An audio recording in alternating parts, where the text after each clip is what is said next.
Bienvenidos a las profundidades del sistema penitenciario más implacable del mundo, un lugar donde el tiempo parece detenerse y la esperanza se extingue entre muros de hormigón reforzado. Hoy exploramos la vida del hombre que redefinió el concepto de peligro tras las rejas. No hablamos de un simple criminal, sino de un individuo cuya sola presencia obligó a las autoridades a rediseñar por completo la arquitectura del encarcelamiento en Estados Unidos.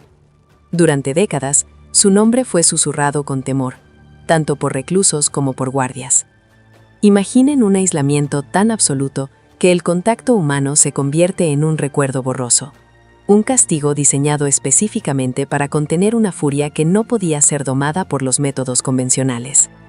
Este es el relato de cómo un hombre se convirtió en el recluso más temido de la historia, provocando el nacimiento de las prisiones de máxima seguridad o Supermax. Prepárense para descender a la oscuridad de una mente que desafió cada regla, cada cadena y cada cerradura, dejando tras de sí un rastro de violencia que cambió el sistema judicial para siempre. La historia de Thomas Silverstein no es solo una crónica de crímenes. Es un estudio sobre la resistencia humana llevada al extremo más oscuro y destructivo imaginable, donde el confinamiento solitario se convirtió en un campo de batalla psicológico de proporciones épicas. Para entender la magnitud de la amenaza que representaba Thomas Silverstein, debemos observar el entorno que lo moldeó. Conocido en el submundo criminal como Terrible Tom, su reputación no fue un accidente, sino el resultado de una escalada de violencia sin precedentes. No era el preso más grande ni el más fuerte físicamente, pero poseía una determinación fría y una inteligencia táctica que lo hacían letal. Las autoridades lo describían como un depredador alfa dentro de un ecosistema de depredadores. En las prisiones de máxima seguridad de los años 70 y 80, Silverstein se movía con una confianza que inquietaba a los oficiales más veteranos. Su capacidad para orquestar ataques y su negativa absoluta a someterse a la autoridad lo convirtieron en un símbolo de rebelión sangrienta. Cada vez que el sistema intentaba quebrarlo, él respondía con una ferocidad renovada, demostrando que las paredes de una celda estándar eran insuficientes para contener su voluntad. Su leyenda comenzó a crecer en los patios de recreo, donde los rumores sobre sus actos de violencia se mezclaban con el respeto forzado de sus iguales.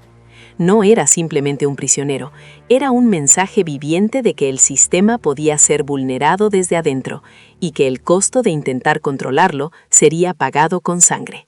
Los orígenes de Silverstein no sugerían inicialmente que se convertiría en el hombre más peligroso del sistema. Nacido en Long Beach, California, su infancia estuvo marcada por la inestabilidad y un sentimiento de alienación. Creció en un entorno donde la violencia era una moneda común y el respeto se ganaba a través del miedo.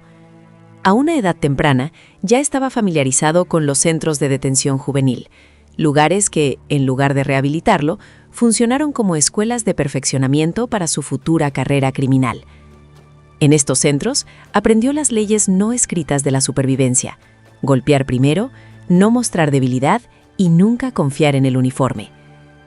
Sus primeros delitos fueron robos menores, pero la frecuencia y la audacia de sus actos indicaban una falta total de miedo a las consecuencias. A medida que entraba y salía de las instituciones, su resentimiento hacia la sociedad y la autoridad crecía exponencialmente. Se sentía un paria, alguien para quien las reglas normales no aplicaban. Esta desconexión social fue la semilla que más tarde florecería en una violencia desmedida. Para cuando llegó a la edad adulta, Silverstein ya no era un joven errático, sino un criminal endurecido con una visión del mundo cínica y peligrosa, listo para enfrentar al sistema penal con una ferocidad que nadie podría haber previsto. En 1977, Silverstein fue enviado a la penitenciaría de Leavenworth por robo a mano armada, una sentencia que marcaría el inicio de su descenso definitivo al abismo. Leavenworth era, en ese momento, una de las prisiones más duras de Estados Unidos, un lugar donde las bandas raciales y las luchas por el poder dominaban la vida diaria. Fue aquí donde Silverstein se unió a la Hermandad Aria, una organización que buscaba protección y control dentro de los muros. Aunque él siempre afirmó que su afiliación era una cuestión de supervivencia, Sus acciones dentro de la banda fueron de una brutalidad extrema. La lealtad a la organización le proporcionó una estructura y un propósito, canalizando su agresividad natural hacia objetivos específicos. En este entorno hiperviolento, Silverstein ascendió rápidamente en la jerarquía. No era solo un soldado, se convirtió en un ejecutor. La prisión, diseñada para castigar el crimen, se convirtió en el escenario donde él perfeccionó sus habilidades de combate y manipulación. Cada enfrentamiento, cada puñalada y cada motín en el que participaba servían para cimentar su estatus.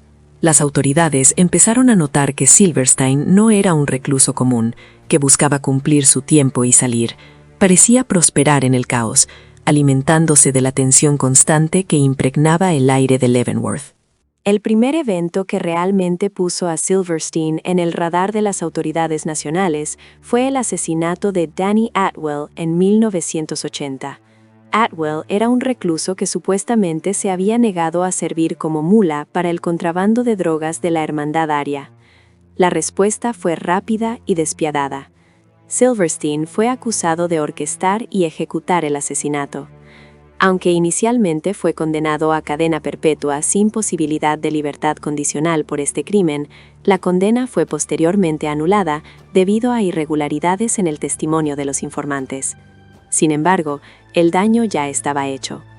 Para el sistema penitenciario, Silverstein era ahora un asesino confirmado dentro de los muros. Este incidente marcó el fin de cualquier intento de tratarlo como un preso manejable. Fue transferido a la penitenciaría de Marion en Illinois, que en ese momento era la prisión de mayor seguridad del país, reemplazando a Alcatraz. En Marion, el sistema intentó aplicar medidas más estrictas, pero Silverstein interpretó esto como un desafío personal. La transferencia no lo intimidó. Por el contrario, pareció validar su estatus como un enemigo público número 1 dentro del sistema. En su mente, la guerra contra los guardias y la administración apenas estaba comenzando, y las reglas del compromiso estaban a punto de volverse mucho más sangrientas. La estancia de Silverstein en Marion se convertiría en la materia de las pesadillas legales y administrativas. En 1981 fue acusado del asesinato de Robert Chappell, un miembro de la organización DC Blacks. Este asesinato fue visto como parte de una guerra racial en curso dentro de la prisión. La tensión en Marion alcanzó un punto de ebullición.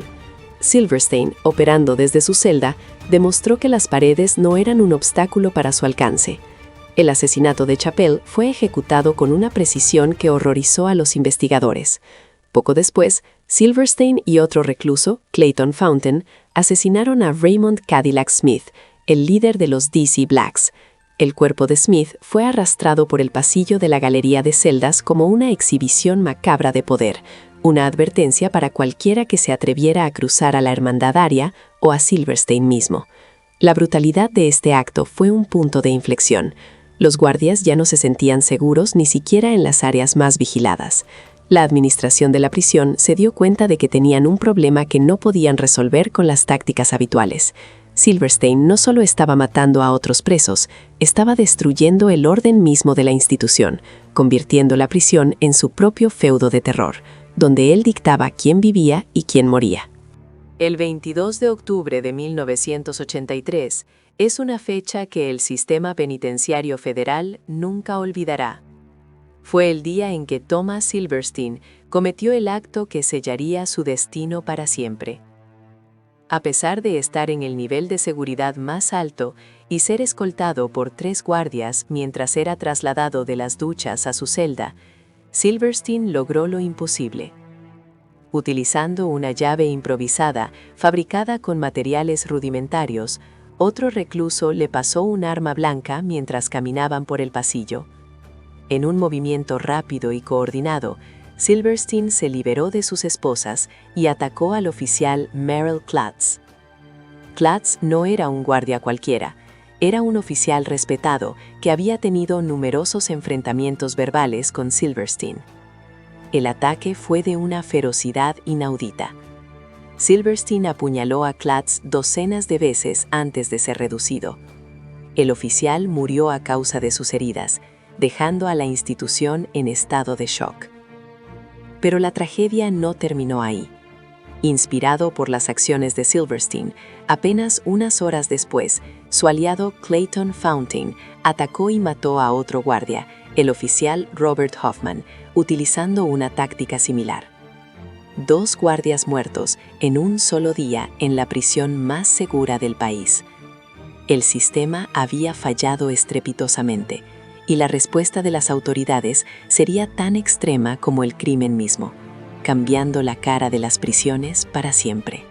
El asesinato de los oficiales Klutz y Hoffman provocó un cierre total e indefinido de la prisión de Marion, un estado que duraría años. Pero para Thomas Silverstein, el castigo fue algo que el sistema penal no había visto en generaciones. Se creó un régimen de contacto humano cero. Silverstein fue trasladado a una celda especialmente diseñada donde no tendría interacción con ningún otro ser humano. Las autoridades decidieron que era demasiado peligroso incluso para el patio de recreo o las áreas comunes. Fue colocado en una celda de aislamiento absoluto, donde las luces permanecían encendidas las 24 horas del día para evitar que pudiera planear cualquier cosa en la oscuridad. Sus comidas le eran entregadas a través de una ranura en una puerta de acero doble. No se le permitía hablar con nadie, ni siquiera con los guardias, quienes tenían órdenes estrictas de no interactuar con él más allá de lo estrictamente necesario para su supervivencia básica. Fue en esencia enterrado vivo en una tumba de concreto.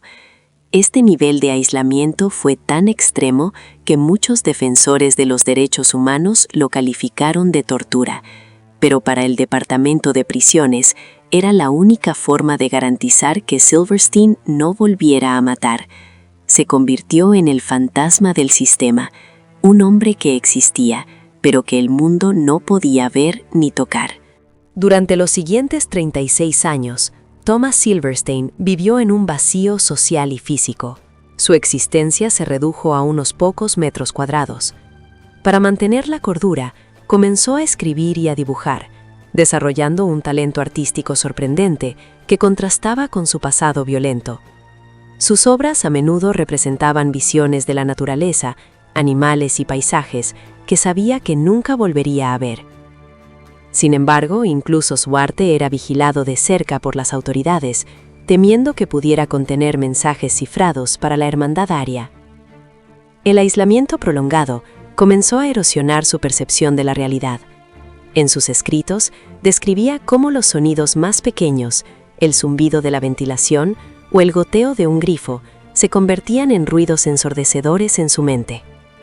A pesar de las condiciones inhumanas, Silverstein se negó a quebrarse mentalmente de la manera que muchos esperaban. Mantenía una rutina estricta de ejercicio físico dentro de su celda y devoraba cualquier libro que se le permitiera leer. Se convirtió en un filósofo de su propio encierro, analizando cada aspecto de su vida y sus decisiones pasadas. Pero la sombra de sus crímenes nunca lo abandonó.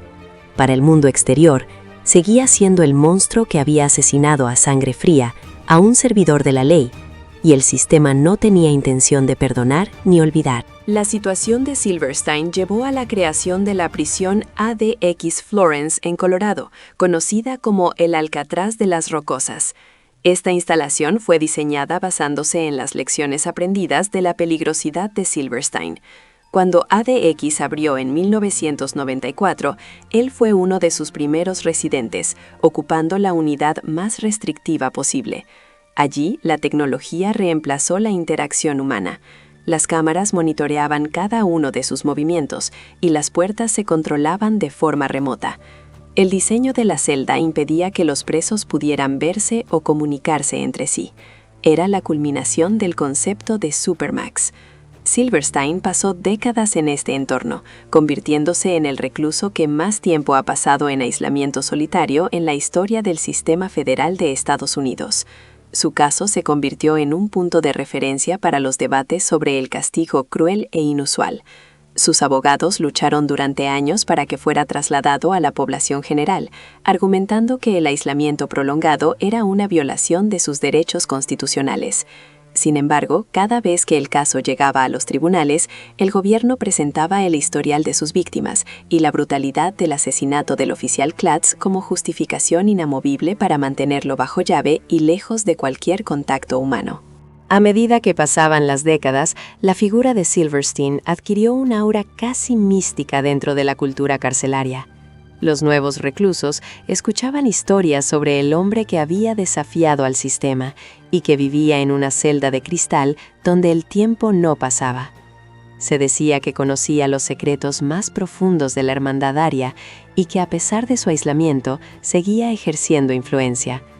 Aunque esto último era probablemente una exageración, el mito servía para mantener viva la paranoia de las autoridades. Silverstein mismo, en las raras entrevistas que lograba conceder a través de sus representantes legales, hablaba con una calma inquietante. No expresaba un remordimiento convencional, sino más bien una aceptación fría de las consecuencias de sus actos. «Si me tratas como un animal, actuaré como un animal», fue una de sus frases más célebres para justificar su violencia pasada. Para él, el sistema lo había empujado al límite, y él simplemente había respondido con la misma moneda. Sin embargo, físicamente, el tiempo estaba cobrando su factura. El hombre que una vez fue una fuerza de la naturaleza comenzó a envejecer. Su salud se deterioró y la vibrante energía destructiva de su juventud fue reemplazada por una fragilidad que solo el confinamiento absoluto puede producir. El impacto psicológico del régimen de Silverstein fue objeto de numerosos estudios. Expertos en salud mental argumentaban que vivir sin contacto humano durante más de 30 años era equivalente a la muerte social. Silverstein describía episodios de alucinaciones, donde las paredes de su celda parecían cerrarse sobre él o donde escuchaba voces de personas que ya no existían. A pesar de esto, mostraba una resiliencia asombrosa. Su capacidad para mantener el lenguaje y el pensamiento coherente desafiaba las teorías médicas sobre el aislamiento. Algunos decían que su odio hacia el sistema era lo que lo mantenía vivo, una llama interna de resentimiento que se negaba a apagarse. Otros creían que su arte le proporcionaba la escapatoria necesaria para no perder la razón por completo. Sin embargo, el costo era evidente. Se había convertido en un ser puramente cerebral, desconectado de los ritmos naturales de la vida humana. No conocía Internet, no sabía cómo habían cambiado las ciudades, no tenía idea de cómo funcionaba el mundo moderno.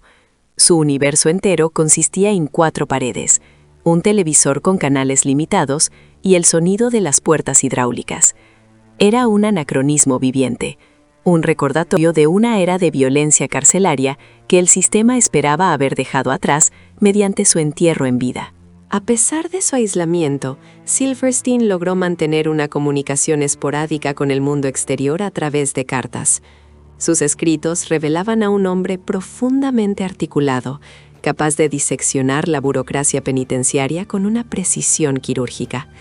Denunciaba las condiciones de ADX Florence como un limbo eterno, diseñado para destruir el alma humana antes de que el cuerpo muera. Estas cartas se convirtieron en herramientas para activistas que buscaban reformar el sistema de aislamiento solitario.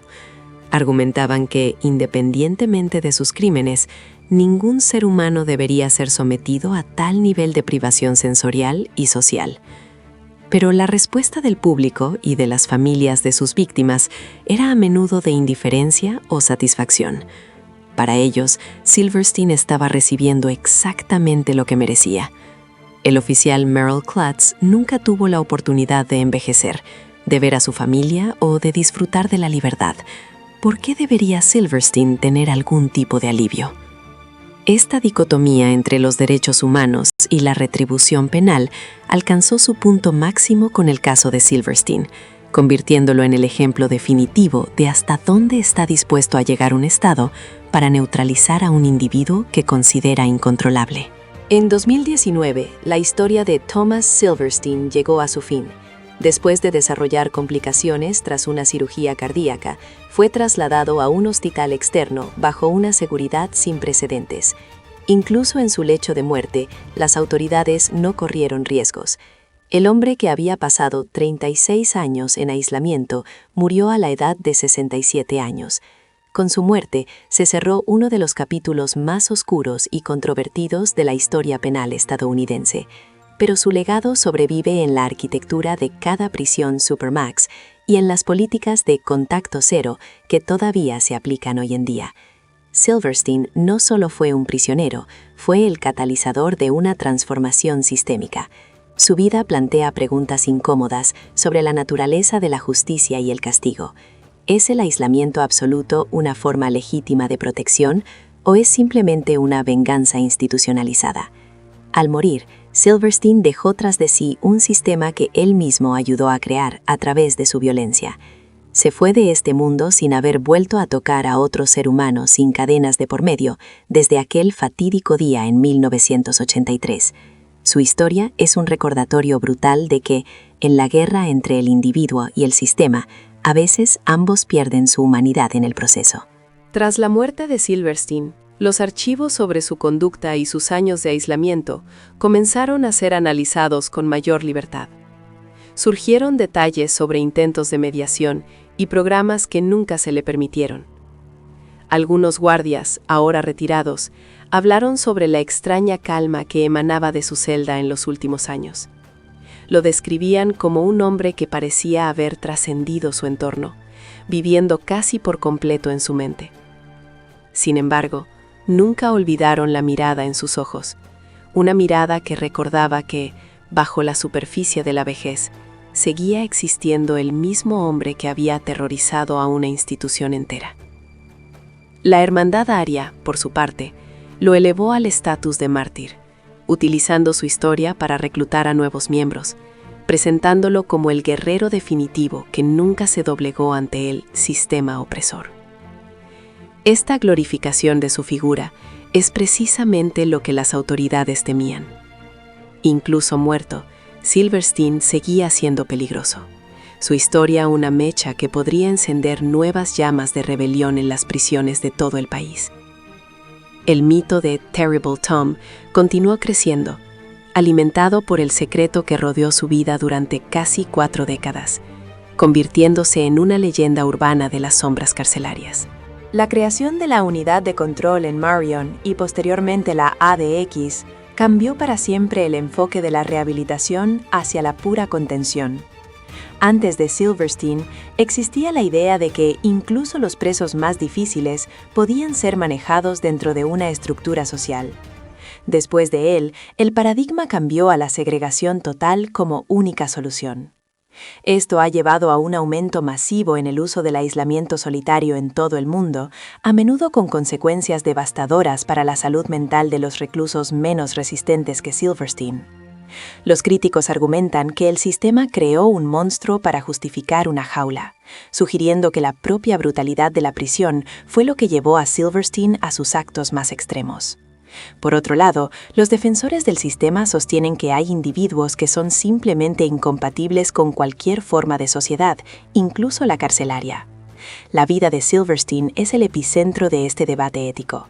¿Fue él un producto de su entorno o una anomalía de pura maldad? No hay respuestas fáciles, solo el eco de sus pasos en los pasillos de ADX y la fría realidad de que su vida fue el sacrificio humano necesario para cimentar la era de las Supermax. Analizando sus escritos finales, se percibe una profunda melancolía. Silverstein hablaba de los sueños que tenía, donde caminaba por una playa o sentía la lluvia en su piel, sensaciones que le fueron negadas durante más de la mitad de su vida. En una de sus últimas cartas escribió: «He pagado mi deuda 100 veces, pero el sistema tiene un apetito infinito por el castigo». Estas palabras resuenan en el vacío de su celda, ahora vacía. El impacto en las familias de sus víctimas también es una parte crucial de su historia. Para ellos no hubo melancolía, solo el alivio de que el hombre que les arrebató a sus seres queridos ya no respiraba el mismo aire. El oficial Klotz tenía hijos que crecieron sin padre, y para ellos cualquier sufrimiento que Silverstein hubiera pasado era poco comparado con su pérdida. Esta tensión entre el perdón, la justicia y la venganza es lo que hace que el caso de Silverstein sea tan fascinante y perturbador. No es solo una historia sobre un hombre peligroso, Es una historia sobre los límites de nuestra propia compasión y la firmeza de nuestras leyes ante la provocación extrema. A menudo se compara a Silverstein con otros reclusos famosos como Charles Bronson en el Reino Unido, pero hay una diferencia fundamental. Mientras que Bronson buscaba la atención y el espectáculo, Silverstein operaba con una seriedad mortal y un propósito ideológico dentro de su banda. Su peligrosidad no radicaba en arrebatos de locura, sino en una violencia calculada y fría. Era un estratega. Esta distinción es lo que más asustaba al FBI y al Buró de Prisiones. No se puede razonar con alguien que ve la violencia como una extensión lógica de su existencia y que no teme a la muerte ni al aislamiento. Silverstein aceptó su papel como el villano en la narrativa del Estado y lo interpretó a la perfección. En sus años finales se convirtió en una especie de monje oscuro, dedicado al estudio y al arte, pero siempre bajo la sombra de los hombres que mató.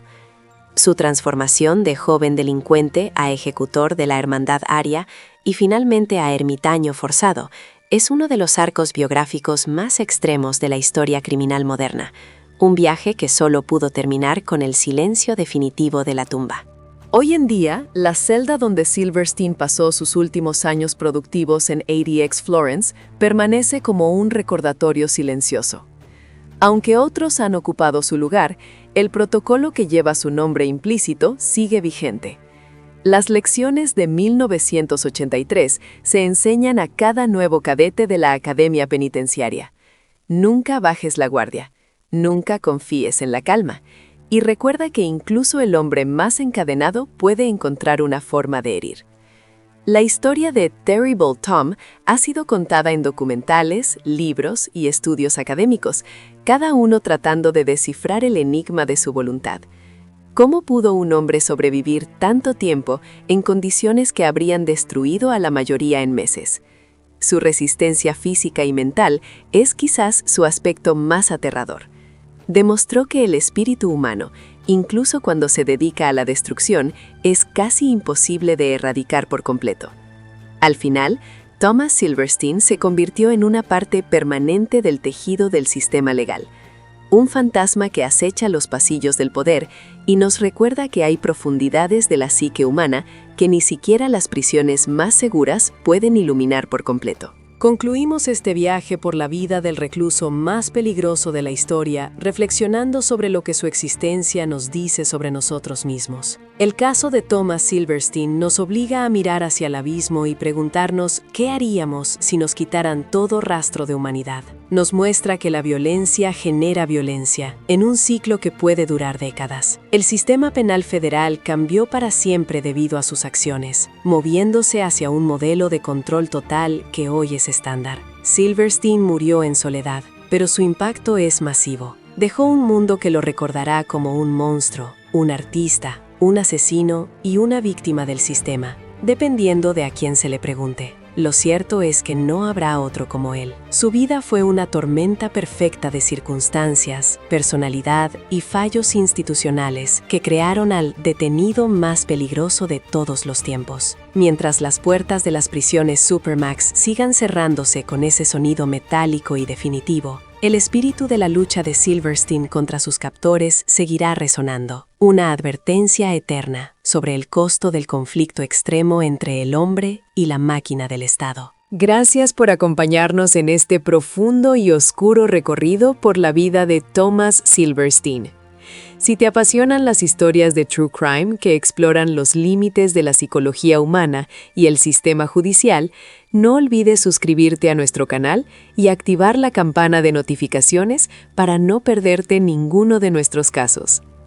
¿Crees que el aislamiento de 36 años fue un castigo justo o una forma de tortura inhumana?